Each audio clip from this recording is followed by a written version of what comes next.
The Federal Capital Territory Executive Committee (EXCO) have convened at the official residence of the FCT Minister in Life Camp, Abuja, where several critical contracts totaling the sum of over 3 billion naira were approved. Speaking to journalists shortly after the meeting, the coordinator, Abuja Metropolitan Management Council (AAMC), Felix Ubua, announced that the EXCO approved the procurement of essential earth-moving machinery and equipment for the Development Control Department to enhance its operational efficiency. The coordinator disclosed that a firm, Mantrack Nigeria Limited, was awarded the contract at the sum of over 1 trillion naira to supply 5 CAT earth-moving equipment with a delivery period of 3 weeks. He listed the earth-moving equipment to include 1 CAT wheel loader 950GC, excavator 320GX, 1 excavator GS23, and 1 dozer B61. We seek the approval for the procurement of some critical earth-moving machines and equipment for the Department of Development Control under Abuja Metropolitan Management Council (AMC) in favor of Mantrack Nigeria Limited, that was approved by the Council to the total tune of 1,940,572,410 naira, inclusive of VAT, with a delivery period of 3 weeks, and the EXCO gave approval. By the special grace of God, with this purchase of this earth-moving equipment, it will ease the work of the development control under AMC. Thank you and God bless you. The acting executive chairman, FCT Internal Revenue Service (FCT-IRS), Michael Ango, reported the EXCO's approval for the procurement of Micro 65 licenses amounting to 242,820,050. This investment in technology, he explained, made manual process, improved internal, reduced paper data management through cloud storage initiative of the FCT's broader strategy to boost revenue generation and collection. Ladies of the press, the memo that was approved for the Federal Capital Territory Internal Revenue Service today was in respect of the procurement of Microsoft 365 license at the tune of 242,827,450 naira. As you are all aware, the FCT is investing significantly in technology that will enhance revenue generation and collection. So this is also one of those investments in technology that the FCT is undertaking. The license we have procured today will enhance our ability to move most of our manual processes into automated processes. It will enhance our ability to communicate within our offices, reduce the use of paper, and also ensure that we're able to have better records, store our information, our documents in the cloud, and essentially to enhance our operations. And I believe that this memo, as approved today, will further aid us to generate revenue for the development of the FCT under the able leadership of His Excellency, the Honorable Minister of the FCT, Barrister Yeson Wike, CON. Addressing the recent revocation of titles due to unpaid ground rent in the FCT, the Director of Lands, Chijioke Nwakweze, explained those with outstanding payments of 10 years or more. He said a 21-day window has been provided for those owing ground rent for 1 to 10 years to settle their dues.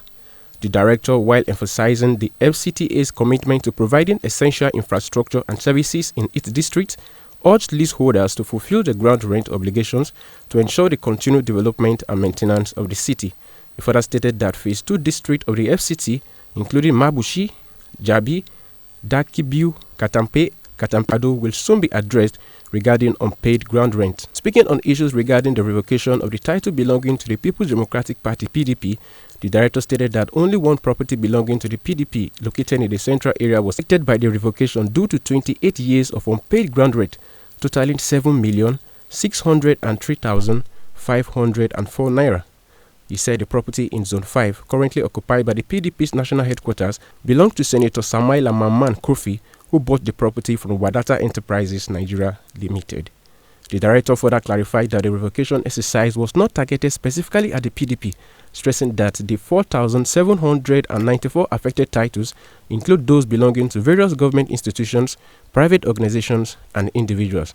Notable entities affected, according to him, include the Nigerian Ports Authority (NPA), Central Bank of Nigeria (CBN), Independent National Electoral Commission (INEC), National Universities Commission (NUC), Nigerian National Petroleum Company Limited (NNPCL), Cone Oil, Borno State Government, Niger Delta Development Commission (NDDC), Federal Radio Corporation of Nigeria (FRCN), Federal Ministry of Environment, and the Nigerian Security Printing and Minting Company, among others. He urged all property owners to ensure timely payment of ground rents and other associated fees to avoid further revocations. We recently addressed the press regarding the recent revocation of titles over unpaid ground rents. The good news is that there is a window of 21 days for those who have not paid between 1 year and 10 years to do so. The revocation didn't affect everyone. It affected only people who have not paid as from 10 years and above. As we mentioned the other day, some people are owing ground rent for about 43 years. So many, 42, 41, and so on. 43 years is about half of the lifetime of that grant. Remember, these grants are made for, most of them are made for 99 years. So half of it is 44 and a half years. And somebody is owing ground rent for about half of the life of that grant. That's not good enough. And these are monies that the administration uses to provide infrastructure and make life worth its while in those districts. And most of it all is that the districts that we've revoked are the 10 oldest districts in phase 1, and all of them are fully serviced with engineering infrastructure and other services. So if the government has fulfilled its part of the obligation by providing those facilities and amenities, you, a leasehold person, is not doing your own part of the bargain, it will be difficult for the city to be managed. So we implore everyone who has not paid, not just in the A districts, that's the phase 1 districts, to please go and pay, because we will be coming to the phase, to do the same thing in the phase 2 districts. Any district that starts, the cadastral zone starts with B is phase 2. Anyone that starts with C is phase 3. So Gudu, Otako, Mabushi, Jabi, Dakibu, Katambe Extension, and all of those districts, Kado, we will soon be coming to them. So please, everybody should go and pay his ground rents. And I also want to remind you that that's not the only obligation you have under the grant. You also need to pay your right of occupancy bills and get your certificates. So these are things that are very important for all allottees to deal with. Thank you. Because the administration will take possession of them.